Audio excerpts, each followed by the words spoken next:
15 миңдей машина екен. Бұлардың бардығы мыйзамсыз келген машиналар. Запчасымен алып келишкен.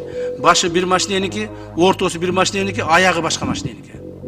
Келген машиналардың 90% документи жоқ. Қаяқтан алып келді ал машинені? Кімден алып келді? Кімнің машинесі? Тақыр эме жоқ. Легалдаштыруу кылабыз деп биз наоборот криминалдаштыруу кылып алышыбыз мүмкүн. Так. Анан булар алып келип эле өкмөт баары бир бизге легалдаштырып берет деген максатта эле ушундай эме кылып атышат. Мен бүгүн баарына тапшырма бердим. Ички иштер министрлигине, таможняга, ГКМБга бардыгына. Бир дагы ошол мыйзамсыз алып келген машина көчөлөрдө жүрбөш керек.